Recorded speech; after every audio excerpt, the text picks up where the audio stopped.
மற்றவர்களை நாங்கள் காப்பி அடிச்சு அறிவிக்க வேண்டிய அவசியமே இல்லை. ஏற்கனவே 2021 சட்டமன்ற பொதுத் தேர்தலின் போது முதல்ல தேர்தல் அறிக்கை வெளியிட்டது அதிமுக. எங்களுக்கு பிறகு 1 மணி நேரம் கழிச்சு தான் திமுக தேர்தல் அறிக்கை வெளியிட்டாங்க. அப்பொழுதே எங்களுடைய தேர்தல் அறிக்கையில இது இடம்பெற்றிருக்கு. இதுல நான் வேணா படிக்கிறேன். எங்களுடைய புத்தகம் என்ன உங்கள்கிட்ட காட்டிடுறோம்.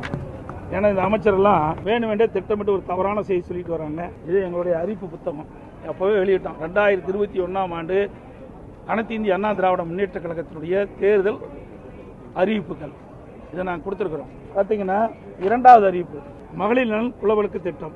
சமூகத்தில் பொருளாதார சமநிலையை உருவாக்கிட குலவிளக்கு திட்டத்தின் மூலம் அனைத்து குடும்ப அட்டைதாரர்களுக்கும் ஒவ்வொரு மாதம் உதவித்தொகையாக 1500 வழங்கப்படும். இத்தொகை குடும்ப தலைவின் வங்கி கணக்கில் செலுத்தப்படும்.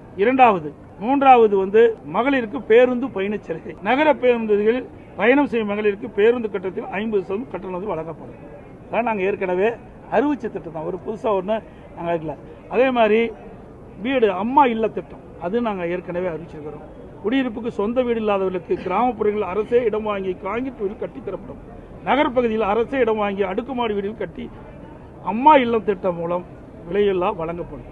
இது அறிவிப்பு ஒன்று. இதையெல்லாம் நாங்கள் ஏற்கனவே அனைத்து இந்திய அண்ணா திராவிட முன்னேற்ற கழகத்துடைய தேர்தல் அறிக்கையில் நாங்கள் அறிவிச்சிருக்கிறோம். அந்த அறிவிப்பின்படி தான் இப்போ மீண்டும் 2026 சட்டமன்ற பொதுத் தேர்தலில் எங்களுடைய அறிவிப்பை வெளியிட்டு மக்களிடத்தில் மிகப்பெரிய வரவேற்பை பெற்றிருக்குது. அந்த வரவேற்பை பெற்ற காரணத்தினால தான் அந்த எரிச்சல் தான் ஒவ்வொரு நாளும் ஒவ்வொரு அமைச்சர் ஒவ்வொரு விதமாக பதில் சொல்லிட்டு இருக்காங்க.